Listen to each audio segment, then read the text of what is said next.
महाराष्ट्र में महानाटक वाली राजनीति खूब हो रही है। आज शिवसेना के बागी गुट के नेता और महाराष्ट्र के मुख्यमंत्री एकनाथ शिंदे ने विधानसभा में अपना बहुमत साबित कर दिया और वो मुख्यमंत्री अब परमानेंट बन गया बची हुई टेन्योर के लिए। शिवसेना के 55 में से 40 विधायकों ने सरकार का समर्थन किया, यानी बागी गुट ने। स्पीकर ने शिंदे गुट को शिवसेना बता दिया है। इस बीच शिंदे गुट की तरफ से उद्धव के पास बचे 14 विधायकों की सदस्यता खत्म करने की मांग स्पीकर से कर दी है, लेकिन आदित्य ठाकरे की नहीं की गई है, जैसा कि मैं ब्रेक के पहले आपको बता भी रहा था। अब सवाल यह है इस बदले हुए घटनाक्रम में कि उद्धव ठाकरे और आदित्य का शिवसेना में भविष्य क्या बचा है, क्योंकि सदन के भीतर तो जो शिवसेना है वो शिंदे गुट की है, सदन के बाहर जो शिवसेना है क्या वो शिवसेना अब मातोश्री तक ही रह जाएगी? क्योंकि खबर तो ये भी आ रही है कि शिवसेना भवन पर भी कब्जे की लड़ाई शुरू होने वाली है। बता रहे हैं मेरे इस खास रिपोर्ट में, देखिए मेरे सहयोगी जितेंद्र दीक्षित और रौनक कुकड़े क्या बता रहे हैं।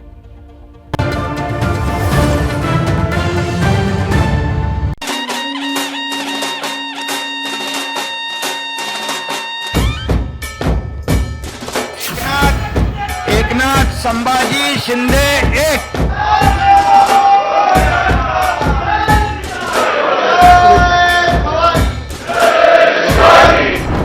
जीत तो पहले से पक्की थी, बस विधानसभा में मुहर लगनी थी। महाराष्ट्र की शिंदे सरकार के पक्ष में 164 वोट पड़े और जवाब में विरोध करने वाले 99 पर सिमट गए। शिंदे ने इस जीत को पुराने अपमान से जोड़ दिया। मी शिवसैनिक हेच माझं कुटुंब मानलं। आदरणीय शिवसेना प्रमुखांना देखील चिंता लागली होती। अशा परिस्थितीमध्ये ठाण्यातली शिवसेना त्यांना बाहेर काढेपर्यंत मी झोपलो नाही। त्या सगळ्यांना त्या केस मधून बाहेर काढलं। मुख्यमंत्री एकनाथ शिंदे जब सिर पर मराठा पहचान वाले इस साफे को बांध कर आए तो इसके कई मायने थे। पहला ये कि शिवाजी के नाम पर चल रही मराठा राजनीति के नायक वही हैं। दूसरा ये कि शिवाजी के नाम पर बनी शिवसेना का असली हकदार वही है। तीसरा ये कि शिवाजी के नाम के साथ हिंदुत्व को जोड़कर जो पहचान बन रही है उस पहचान का चेहरा वही है। इस पहचान को समर्थन देकर बीजेपी ने ठाकरे परिवार की राजनीति को अलग थलग कर दिया है। जितने वोट हमें मिले उससे अगर जोड़ा जाए, क्योंकि अध्यक्ष एक वोट नहीं कर सकते, वो सीट पर बैठे हुए थे, तो उन बात को जोड़ा जाए तो कल से एक वोट हमारा बड़ा है और ये धीरे धीरे आपको ये आंकड़ा 170 तक पहुंचता हुआ दिखेगा। अब लड़ाई शिवसेना के वजूद और वर्चस्व की है। आज महाराष्ट्र में 2 शिवसेना हैं, एक सदन में जिसके नेता एकनाथ शिंदे हैं और जिन्होंने अपनी जीत से इसे साबित कर दिया है। दूसरी शिवसेना सड़कों पर है, जिस पर अपने नेतृत्व की दुहाई उद्धव ठाकरे गुट दे रहा है, लेकिन फैसला अभी बाकी है। हमारी पार्टी फिर एक बार खड़ी खत्म नहीं होगी। फिर एक बार हम काम शुरू करेंगे, गांव-गांव में जाएंगे, कार्यकर्ताओं से मिलेंगे। लेकिन गांव-गांव में फिरना मुश्किल है ये लोगों का जो छोड़कर चले गए। विधायकों की जंग में शिंदे ने बाजी मार ली। विधानसभा में शिवसेना के दफ्तर पर शिंदे गुट का ताला जड़ गया, लेकिन सांसदों की जंग में पलड़ा अभी ठाकरे का ही भारी दिखता है। शिवसेना के 18 सांसदों में अभी तक सिर्फ 2 ही शिंदे गुट के साथ हैं। एक श्रीकांत शिंदे जो मुख्यमंत्री शिंदे के बेटे हैं और दूसरी भावना गवली। बाकी सांसदों का भरोसा अभी तक उद्धव में ही दिखता है। आप देख रहे हो कि संविधान के ढांचे पे ही हमला हो रहा है और ढांचा हिल रहा है। पिछले कई दिनों से आप देख रहे हैं, हम लोग सुप्रीम कोर्ट पे गए थे, जिनके ऊपर केस है वही शपथ ग्रहण कर रहे हैं। शिवसेना की इस जंग में बीजेपी की निगाहें सत्ता पर भी थी, लेकिन निशाने पर ठाकरे परिवार और उनकी विरासत रही।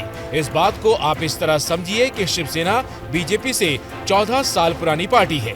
शिवसेना की हिंदुत्ववादी और मुस्लिम विरोधी छवि बीजेपी से कहीं ज्यादा पुरानी है। बाबरी मस्जिद टूटने के बाद बाल ठाकरे ने कभी अफसोस नहीं किया, बल्कि ये कहा कि ये काम उनके शिव सैनिकों ने किया है। लेकिन बाल ठाकरे का तेवर उनके बेटे उद्धव ठाकरे में नहीं दिखता। सांगायचं तरी काय, मी परवा करत नाही, आम्ही आहोत हे असे आहोत। स्वीकार करायचं करा, नाही तर फेकून द्या, नका करू असं. अब हिंदुत्व की पिच पर बीजेपी की शानदार बल्लेबाजी तभी हो सकती थी जब शिवसेना को बीजेपी या तो जोड़ती या फिर तोड़ती. बीजेपी ने एक तीर से दो निशाने लगा लिए, शिवसेना को तोड़ भी दिया और शिंदे गुट के जरिए उसे अपने से जोड़ भी लिया. आप कह सकते हैं कि मुख्यमंत्री एकनाथ शिंदे के इस फैसले से बालासाहब ठाकरे वाली शिवसेना दरक गई है. अब इसके साथ ही उद्धव ठाकरे और एकनाथ शिंदे के बीच में लड़ाई इस बात को लेकर होगी कि आखिर शिवसेना भवन किसका है, असली शिवसेना किसकी है.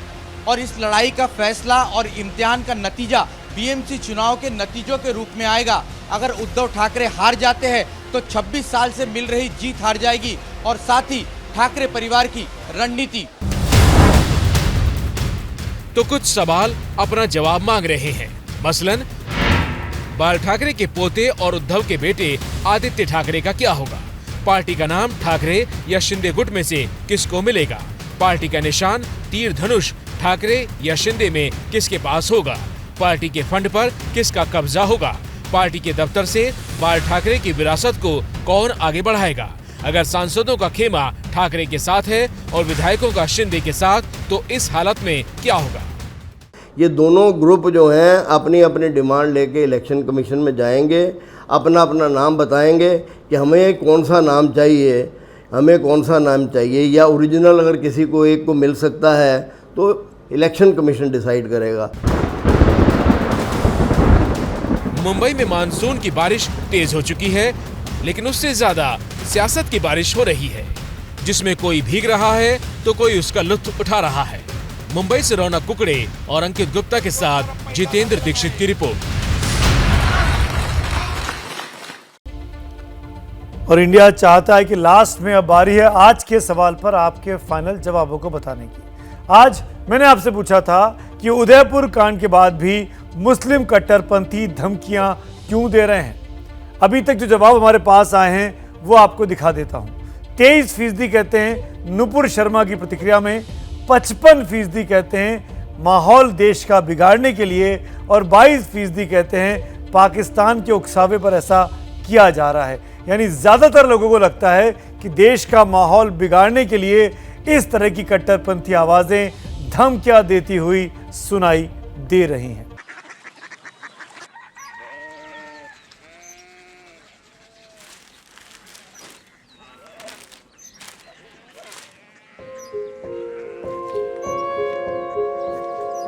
बाबा बाबा कोरिया सिटी जानिए ना.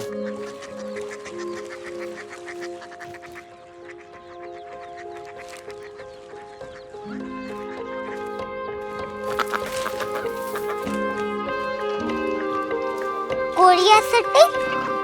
हाँ.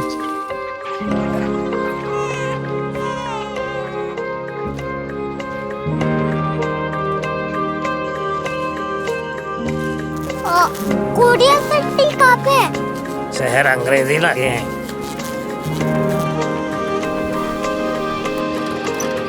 Korea city.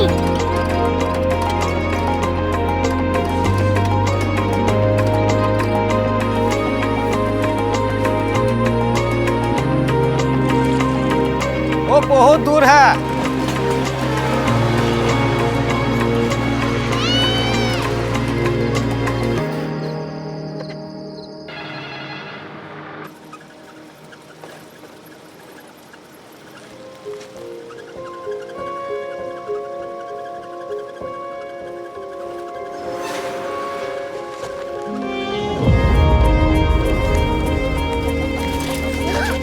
Korea city.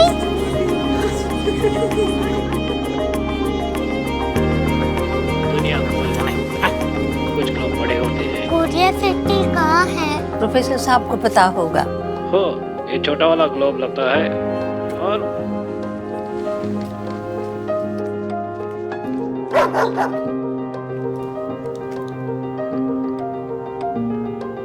पता नहीं, मेरी बेटी से जाके मिल लो, शायद उसे मालूम हो.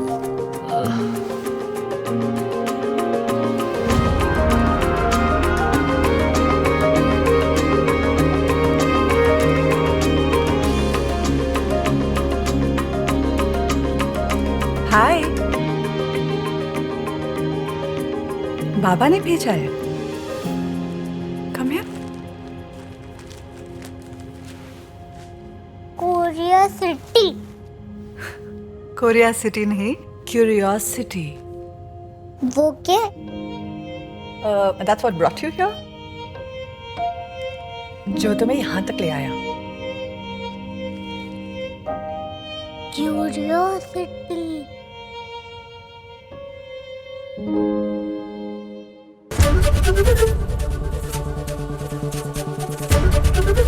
एबीपी न्यूज आपको रखे आगे।